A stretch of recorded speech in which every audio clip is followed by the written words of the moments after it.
Hi, everyone. Welcome to Act Now. I'm Julianna Forlano. As promised, our guest, Chris Hedges, Pulitzer Prize winning journalist, is going to be joining me to discuss the class war here in America. What are the levers of power that we can use to win or at least have an effect? His most recent book is out now, Our Class, Trauma and Transformation in an American Prison. That's what I have coming up for you today, so stay tuned.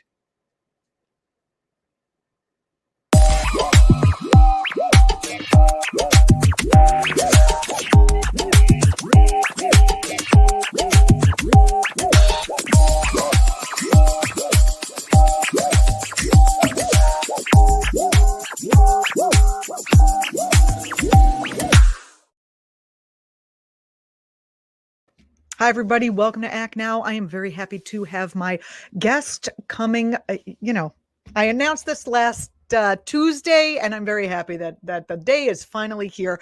We're going to be talking about America's class war with Pulitzer Prize winning journalist Chris Hedges. Chris, thanks for joining me on the program today. Sure. Anytime, Juliana.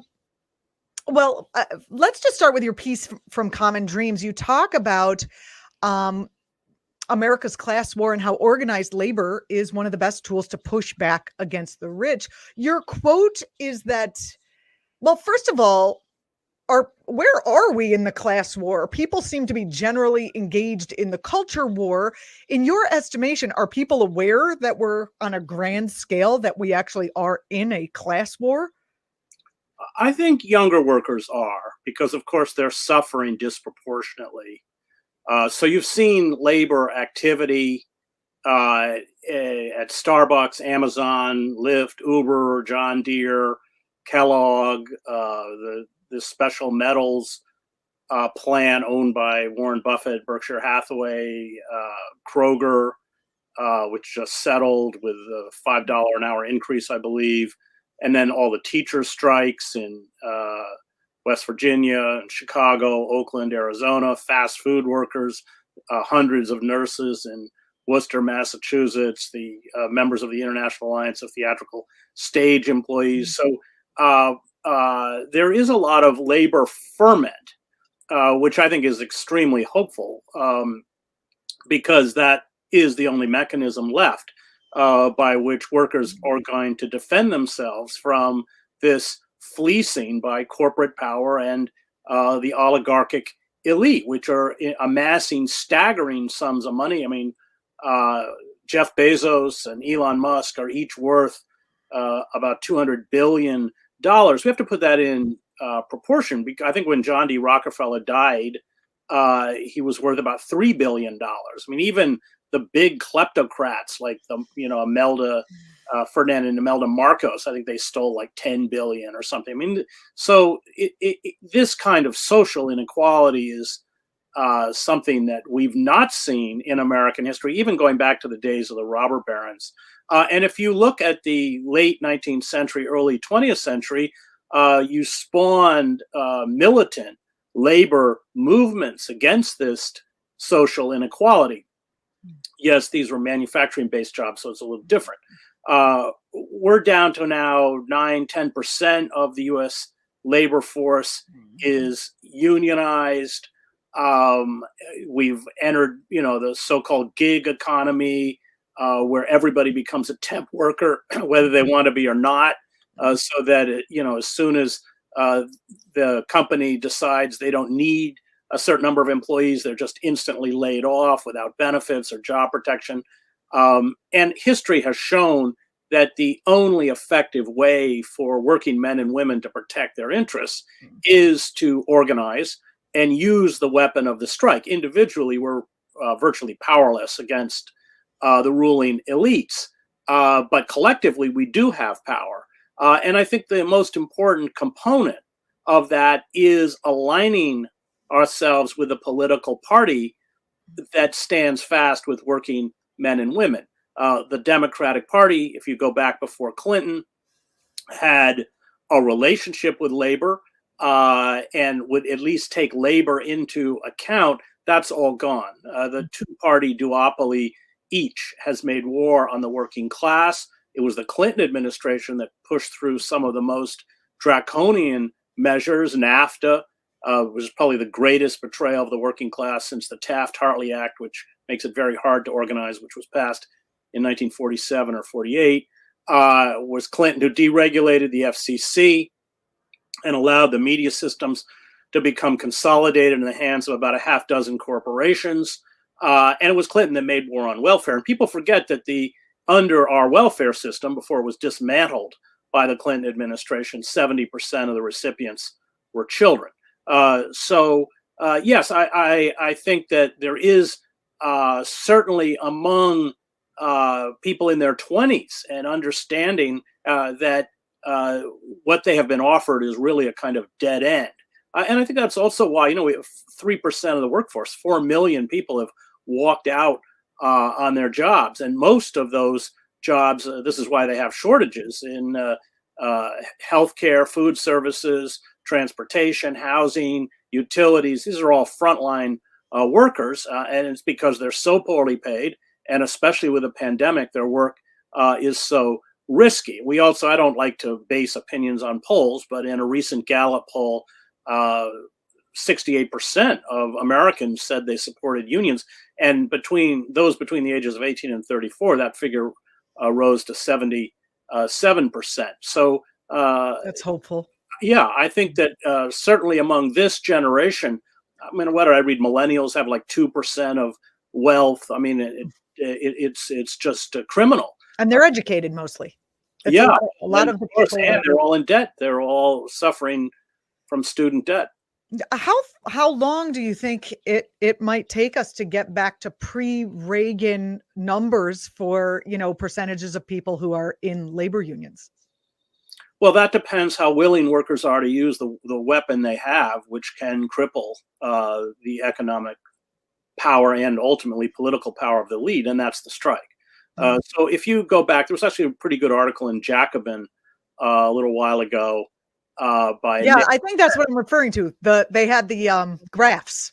Yeah, I thought it was really interesting. He was drawing from a book by a sociologist who, until I read the article, I had not heard of, Walter Korpi, who wrote a book called The Democratic Class Struggle. And Korpi looked at how Swedish workers built the most advanced welfare state, eliminating poverty, the most advanced welfare state in Europe. And it was precisely through heavy union membership. I think 76% of Swedish workers were unionized, and then waves of strikes, shutdowns, slowdowns, militant labor activity. But then the key, of course, is that they were allied with the Swedish Democratic Workers' Party, the SAP. You need a party. This is also true in Germany. People forget, because it's a parliamentary system, the Labor Party in Germany doesn't poll huge numbers, 5, 6, 7%, but it makes them a factor in terms of the balance of power. But Sweden's really the example. That's been largely dismantled, unfortunately, in Sweden. But this is the formula that works, and it's the formula that we have to begin to adopt. Do you think the Working Families Party could play any kind of role here, or are they too beholden to the two-party system as they kind of work within the Democratic Party? Well, they've made an alliance in New York State with the Democratic Party. There are a series of the Green Party, Socialist Alternative in Seattle. I'm quite good friends with Shama Sawant. This New People's Party, there are these small parties. None of them have really caught fire, but I think that's because people are herded election cycle after election cycle in the name of fear into the embrace of the Democratic Party. Because in the American system, we don't really get to vote for who we want. We just get to vote who we're against. This is true in the Republican Party as it is in the Democratic Party. That's interesting. In terms of what happened with labor during 2020, how close do you think we got to a general strike? We had the Transit Workers Alliance striking. We had the airline flight attendants unions. We had some of the other unions all fighting for safe working conditions at the same time. Is there any evidence that joining forces with each other is on the horizon or was on the horizon at that time? No, I mean, those were over specific demands within the corporate structures that these workers worked under or within. General strikes generally happen at the tail end of a dying regime. They're political weapons. Yes, of course, they cripple the country economically, but they come with a clear attempt to destroy a system of power. So the general strike was quite effective. When you look at the Cuban Revolution, that's general strike was a huge factor in bringing down Batista, a huge factor in bringing down the Shah of Iran. So general strikes are what happens at the end of labor consciousness. Right now, we're at the beginning, where we're seeing workers begin to understand that the only vehicle they have left by which they can receive wages that make possible, a sustainable lifestyle and doesn't put them in a situation where they're food insecure or they can't pay their rent or their medical bills or anything else, is the strike, and that requires unionization. But a general strike generally is. There may be an example of general strikes that are not aimed at politically destroying a power elite, but I can't think of one. Mm-hmm. As we move on in our discussion of class warfare, there are so many different intersections in terms of society and how it foments the class war. Can we talk? You are a former, or I guess a current Presbyterian minister. Right. You work in a prison ministry. Your most recent book, as I said at the top of the show, is Our Class, Trauma and Transformation in an American Prison. I'd like to transition to talking about the intersection of religion and the class war. It certainly seems like there is a role being played here. The negative and fascistic tendencies of many of these religious organizations are quite clear. What do you see the roles of it, or excuse me, do you see any of the religions in the United States either fomenting or ameliorating this class warfare issue? Well, the Christian right, of course, which is bankrolled by the most retrograde forces of American capitalism, the Koch Foundation, Purdue, Tyson Foods, etc., is anti-union. But I wrote a book about a decade ago called "The Christian American Fascists: The Christian Right and the War in America." You are correct. I am a seminary graduate. My father was a minister. My mother graduated from seminary, was a professor, and I am ordained. I look at them as heretics. I look at them as using the Christian religion to sacralize the worst aspects of American imperialism and American capitalism. But they have become a very potent force. And a lot of these corporations will actually hire evangelical ministers to work in their warehouses among their workers, because, of course, if the whole notion of piety and faith is about gaining material wealth, and that those who have material wealth have been blessed because God or Jesus wants them blessed, then you don't need unions, you don't need healthcare plans, you don't need anything else. And if you are poor and marginalized within this ideology, it's because you deserve to be. That's the Christian right, which I've made war on for many years. In terms of the liberal church, they've kind of checked out with the rest of liberal society. We go back again to the turn of the century, Rauschenbusch and these figures in the social gospel. These were Christian socialists, huge involvement with unions. They ran the largest. Chautauqua ran one of the largest prison education programs in the country.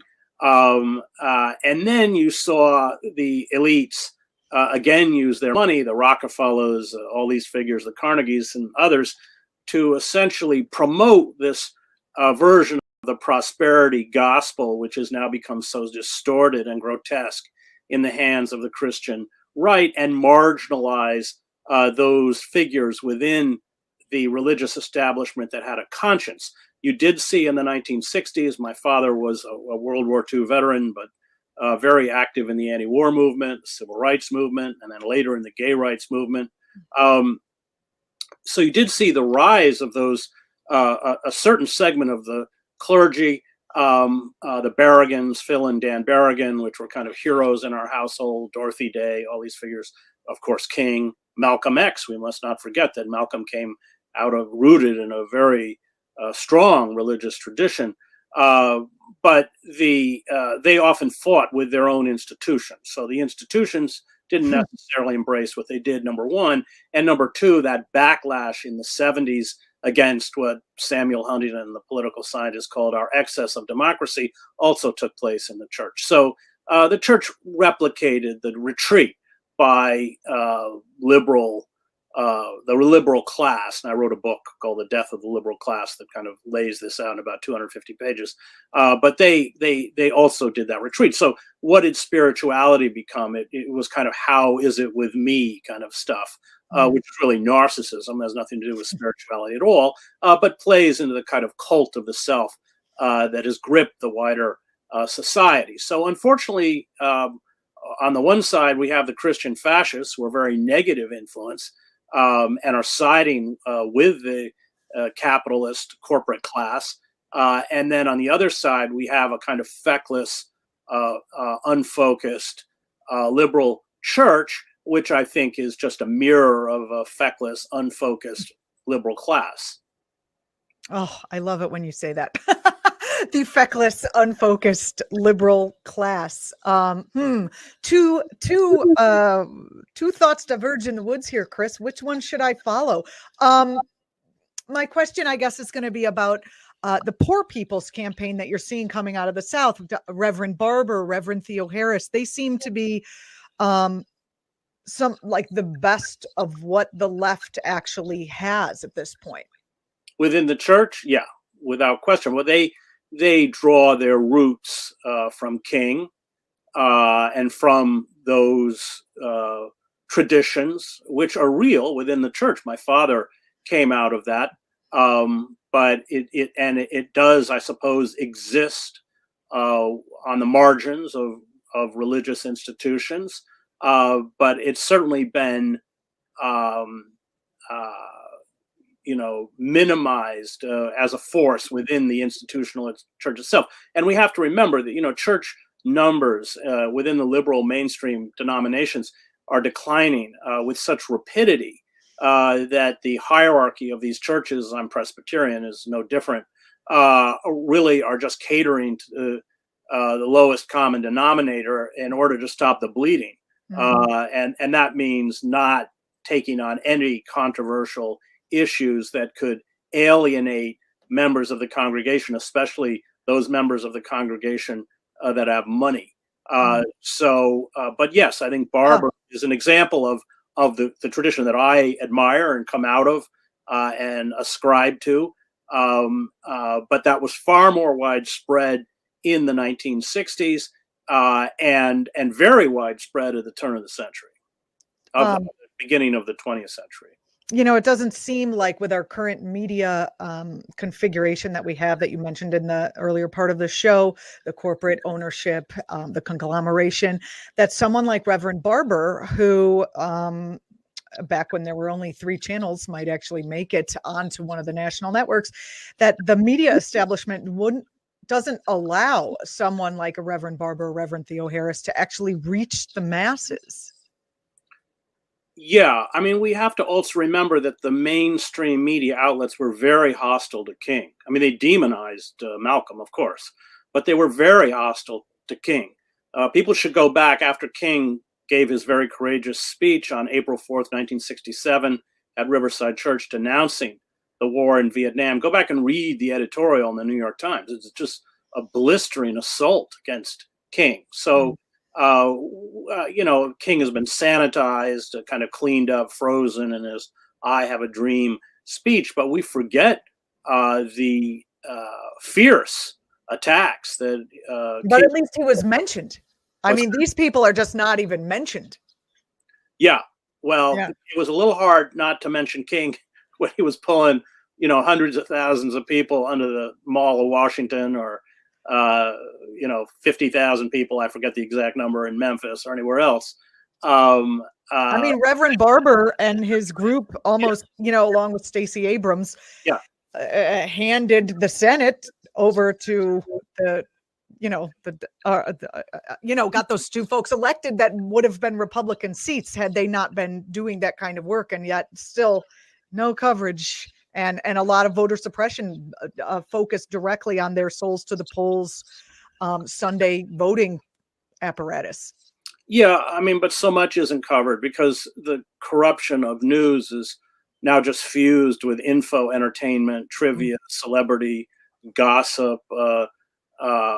Especially on the electronic media, they don't really make any pretense anymore of doing news. But yes, you're right. The way they're dealt with is essentially throwing them into a black hole.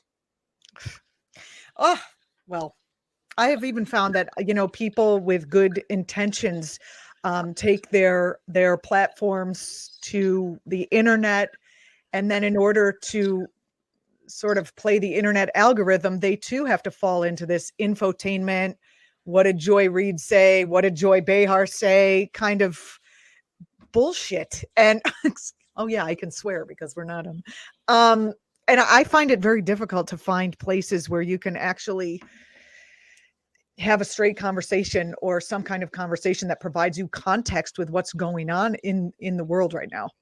Yeah, well, that's by intent, and the algorithms, which I've been hit with, I don't know if you've been hit with, make sure that you remain on the margin. So we carried out, tried to organize our new segment, marginalized. we tried to organize a union at Truthdig, in part to protest the attempt by the publisher to fire Bob Scheer, and then she shut the site down. So shows her. But this is true, Advice and all sorts of other places that have tried to unionize on the quote unquote progressive left. When it actually comes to allowing unions for their employees, they don't want any part of it.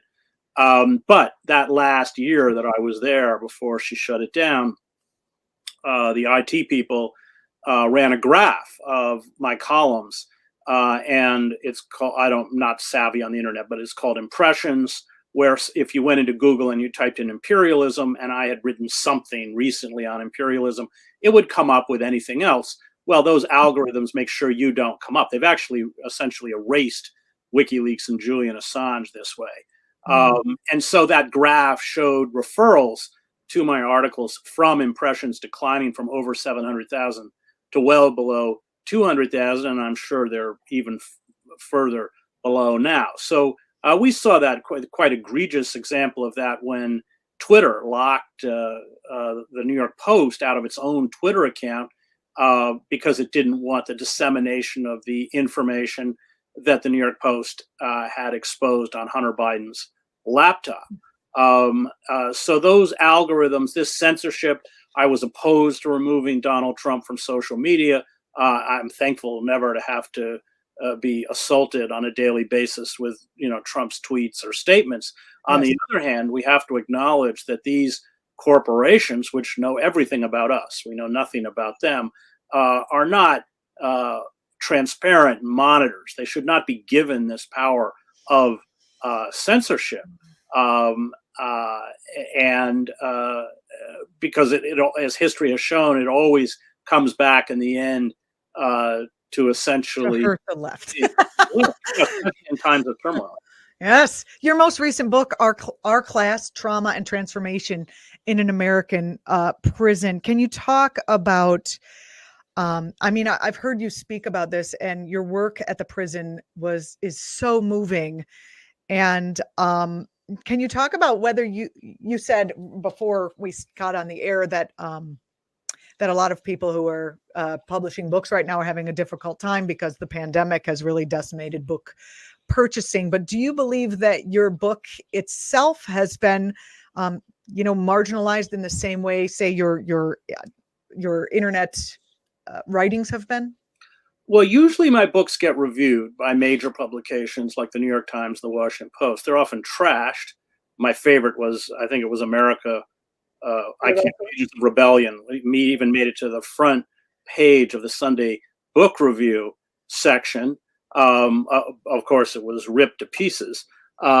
This book did not get reviewed at all. I don't know what it was, but all authors are struggling.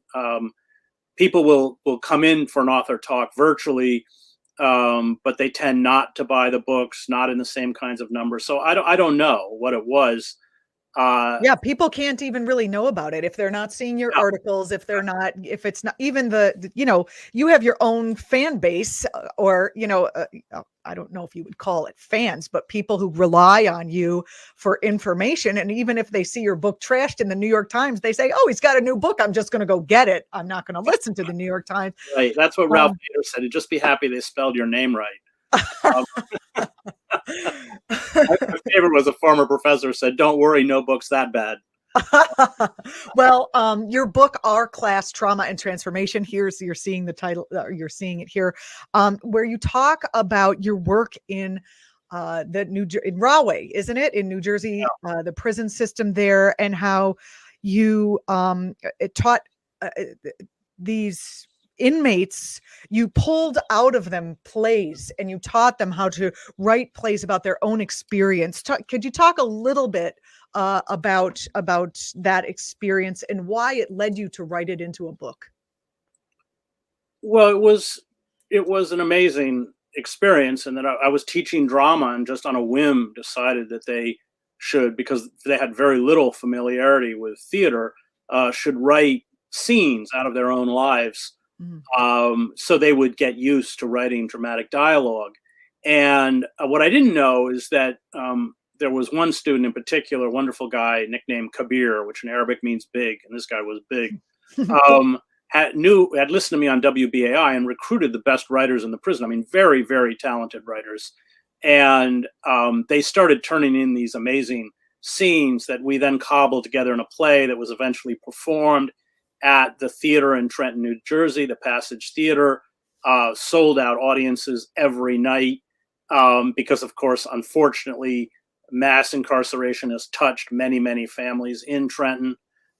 We had a night for the families of the playwrights. They wept through the entire play. It was later published by Haymarket. But it became a vehicle not only to rip down the emotional walls that people build for themselves to protect themselves in prison, but also just a window into what they have endured, the suffering that has been visited upon them, both before prison, because of poverty and police violence, and a judicial system that railroads the poor into the prison system, and then, of course, the dehumanization of mass incarceration itself. And so I waited several years before writing it, I think in part because I needed several of my students to get out, to kind of follow what happened to them afterwards. And my heart's on every page of that book. It really is an attempt to humanize the victims of our prison system. People I care a lot about and people that I admire. I mean, we're talking about students, not just one or two, but several who graduated summa cum laude from Rutgers. This is a wonderful Rutgers program, NJ STEP, that provides college courses in the prison for which you can then get your degree. So, I mean, imagine graduating summa cum laude from Rutgers in normal times, but imagine doing that from a cell. So incredibly articulate, incredibly thoughtful, in this case, men, although I've also taught in the women's prison in New Jersey. It's so tragic. I mean, what has been done to them, what has been done to their families, and ultimately us. I mean, we are impoverished because these draconian sentences. I mean, I was just up in Orange County, New York. Another tragic story. One of my students, wonderful guy, got out. He and his girlfriend had a son. The son was born premature, had needed oxygen 24 hours a day. He didn't have any money. He started selling drugs. He's picked up and thrown back in prison for 2.5 years for drugs. And I went for his sentencing, drove up to Goshen, New York for his sentencing in the courtroom. And the prosecuting attorney who had read his conviction, I think he was 26 years in prison, New Jersey, said it was a robbery. He didn't kill anybody. He said if this was New York State, he wouldn't have gotten 3 or 4 years. Mm-hmm. And then you have a huge number of people in the prison system who just did not commit the crime, but they don't have any resources to hire a lawyer, because 94% of the people in the prison system never get a jury trial. They're coerced into pleading out, and the police and the prosecutors stack all these charges on them, which the prosecutor and police know they didn't commit, but it becomes bartering chips. Okay, kidnapping in New Jersey is 25 years. So they just will stack kidnapping on there. It doesn't matter whether you kidnapped anyone or not. And then they say, okay, we'll take that off. We'll take this off. And the students that I invariably teach with the longest prison sentences are the ones that didn't commit the crime because they went to a jury trial. And they have to be made an example of. So none of the charges are removed. They don't have competent legal representation. It may come as a shock to people, but police lie all the time. Not anyone in our audience. It's not. Yeah, and off they go. So, I had one student. He's 14 years old. His parents are both dead. He's living in an abandoned house in Camden, which per capita is the poorest city in America. He's functionally illiterate. He's 90 pounds. He's 14. He's grabbed for a rape and a killing, a murder, which he didn't commit. Dragged into a police station. He has no adult support, nothing. He has 3 detectives browbeating him all night to sign a confession, which he doesn't even understand. And off he goes. And when he gets to the trial and he hears what's in the confession, he attempts to protest. It's not true. It doesn't make any difference. He's sentenced as an adult, and he's not eligible for parole until he's 70 years old. Did he go to a for-profit prison out of curiosity? Every prison in America is for profit. There you go. Yeah, I don't know. Just the way you're describing this, it's certainly reminiscent of the Jim Crow South and the slave. Of course, it's protean. It's just a continuation. So, yeah, and no one made mention in that courtroom. Private prisons are ICE uses them a lot. There are some private prisons the functions inside the prison, they're all privatized. So Global Tellink, the phone service, Armark, which provides the food, which, there's constant cases of food poisoning. It's rancid. It's unedible. The commissary is privatized. The medical is privatized. Money transfer, JPay is privatized. It's a multi-billion-dollar a year industry. And these lobbyists are down there writing the laws to make sure that they continue with a 76% recidivism rate within 5 years, because they've got to keep those cages full, because that's how they make their money. These bodies in deindustrialized centers like Newark or Detroit or anywhere else, they're not worth anything to the corporate state when they're outside, but inside they generate $50,000 or $60,000 a year. And that is the insidiousness of this system. It's a bit like the war industry. We perpetuate war, not for national security. We can talk about the Ukraine as another example. We'll get there. It's because Raytheon and Halliburton, and that's how they make their money. And the prison and industrial complex is the same. Back to the young man that you spoke of at the beginning. I'm assuming no one mentioned that if we had Medicare for all in this country, he would not have had to steal in order to. That wasn't brought up in the courtroom. He didn't even steal. He just sold drugs. He sold drugs, whatever. Oh, you mean originally? Yeah. Well, he was in a robbery. It was no. I mean, when he sold drugs to get the oxygen for his child, that should be just dismissed. Just of course. What would you do? Watch your kid die? What? Yeah, and then you could be thrown in jail for murder. They'll take you for anything these days, apparently. Yeah. Chris, the book is Our Class, Trauma and Transformation in an American Prison. And you took these people, these inmates wrote these stories. And as you said, it was transformational. I I wasn't going to go here, but we did start with talking about the role of labor in helping us with the class war. Could you talk a bit about the role of art?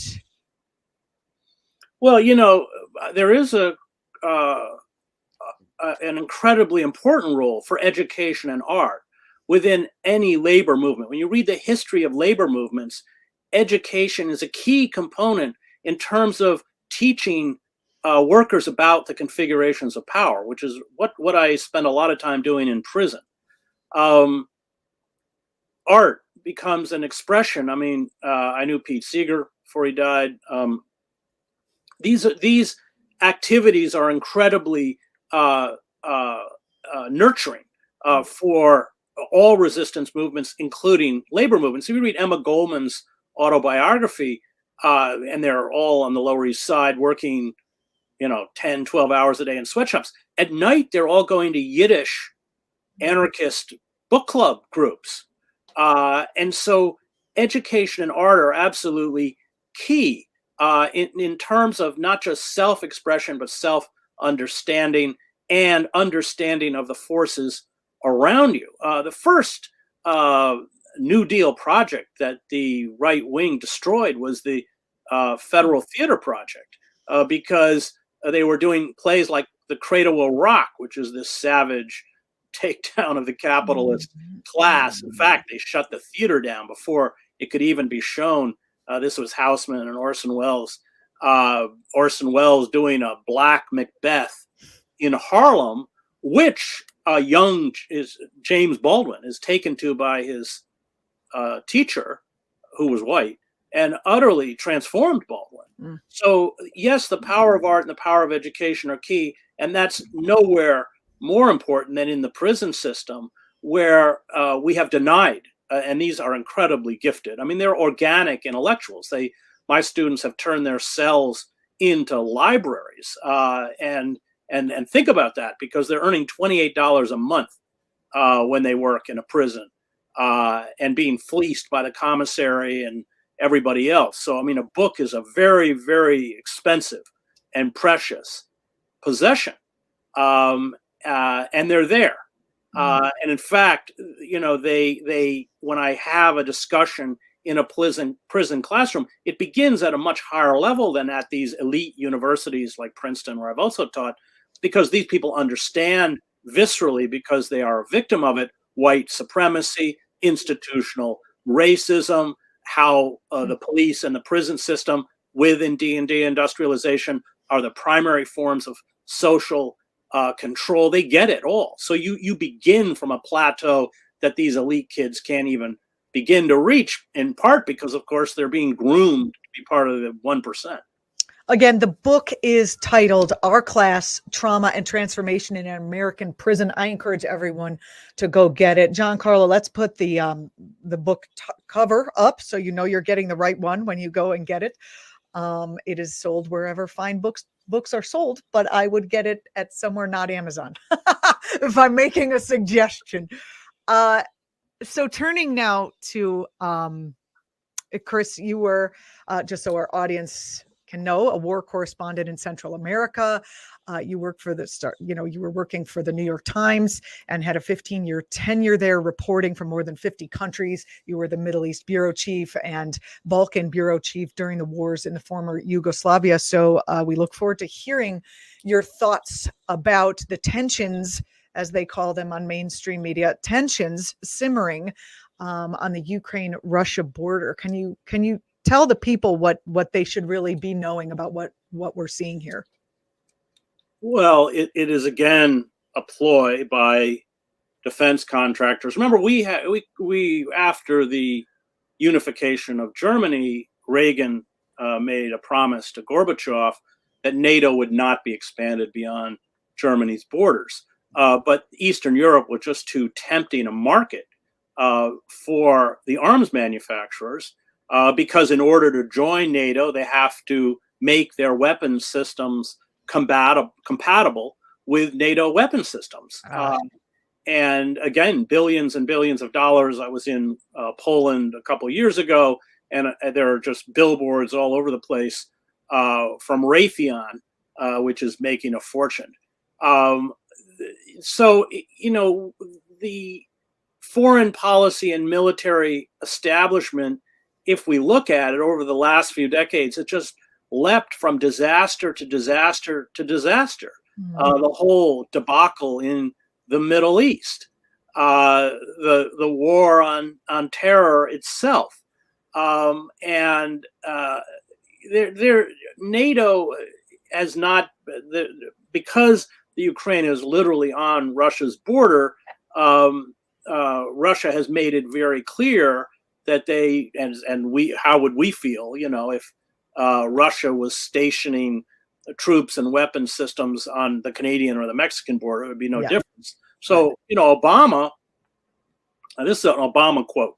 The fact is, this is Barack Obama, not my favorite person, but the fact is that Ukraine, which is a non-NATO country, is going to be vulnerable to military domination by Russia no matter what we do. This is an example of where we have to be very clear about what our core interests are and what are we willing to go to war for. That's Barack Obama. But of course, the war industry, which is already complained about losing money with the withdrawal of Afghanistan and the downsizing in Iraq, are stoking conflicts either with Russia or with China, because that's how they make their money. And that's really what this is about. I mean, we have this massive defense budget, which Biden approved, $751 billion, I think. I watched as a foreign correspondent as embassies overseas were in essence militarized. That's the marginalization of diplomats within the State Department. I mean, most ambassadors had no idea what the CIA station chief was even up to within their own country. And then the echo chamber on the media, which essentially repeats the talking points of the war industry. Many of them, of course, MSNBC, CNN, they all pull these figures, Brennan and others, who come out of the intelligence and the military industry. So it's that, it used to be that Dorothy Parker talked about that Katharine Hepburn's emotional range as an actor went from A to B.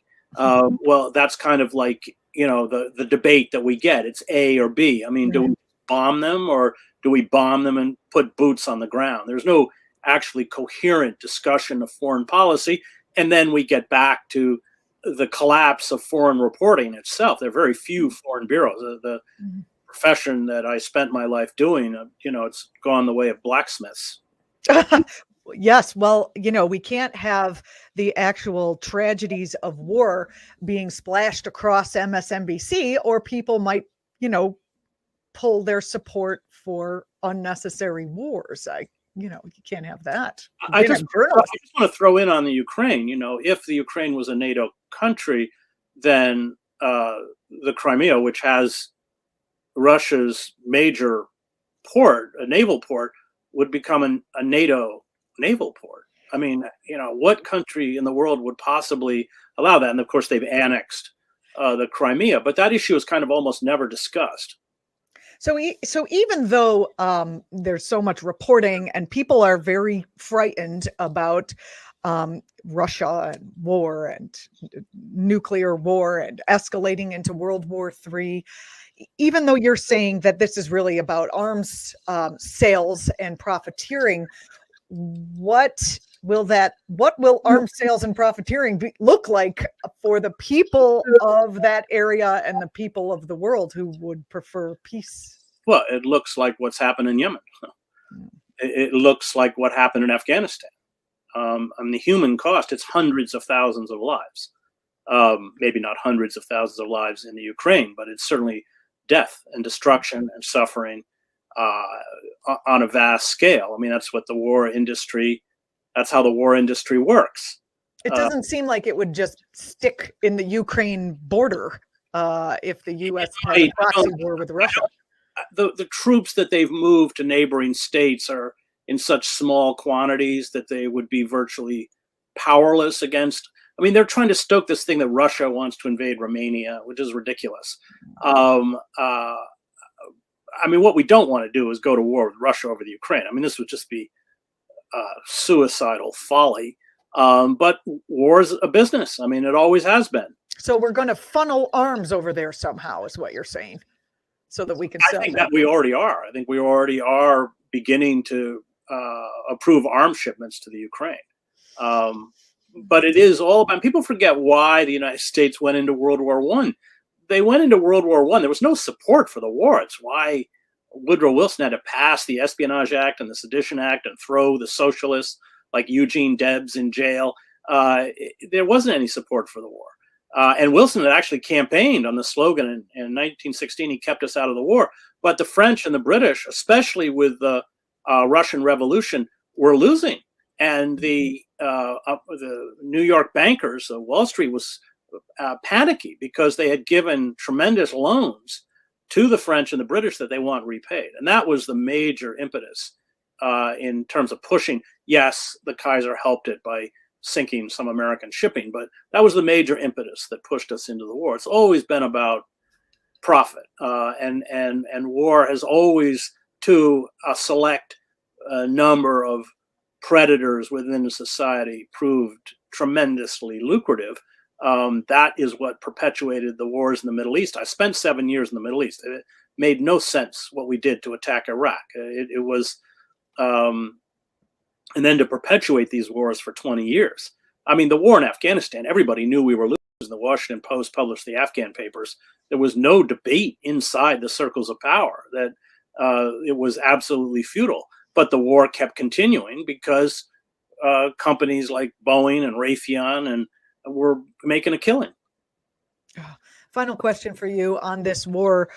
People seem to think, and actually it's being played up in the media as just the tinderbox for World War III. What are your thoughts in that area? Is that just some more fear mongering, or what? I don't think it's World War III, but I don't think you ever intentionally want to go to war with a nuclear power lightly. I mean, the thing that wars will do is that they have a kind of centrifugal force that you can't control. Once you open that Pandora's box, go back and read the start of World War I, where all of the monarchies kind of marched giddily into suicidal slaughter, completely unaware of where they were headed. So you don't want to trigger an event like that because you can't control it. And I speak as somebody who spent a long time in war. It has a kind of life of its own, or a demonic force of its own, that once unleashed is beyond the control of both the proponents of war and those who are being attacked. So you just don't want to go there, especially over something like the Ukraine. Well, Chris, thank you so much for being on the program with us today. Chris Hedges, the new book is Our Class: Trauma and Transformation in an American Prison. You can also read Chris's writing at Sheer Post. The piece I talked about earlier today is over at Common Dreams. And of course, Chris Hedges' show on Contact can be seen on RT America, right on your cable dial or on your internets. Thank you so much for joining me. I appreciate it. Thanks for having me. You're watching ACT TV. That's it for today. We will be back next week covering all things activism and all things important to your lives. As you heard Chris say, the algorithm is sometimes unfriendly to shows such as this. So we do appreciate if you share and comment and help us out. We're not asking for cash. We're asking for shares. Thanks again. I'm Julianna Forlano. You can follow me on Twitter, follow ACT TV across platforms, and we'll see you next Tuesday at 2 p.m. Thanks again.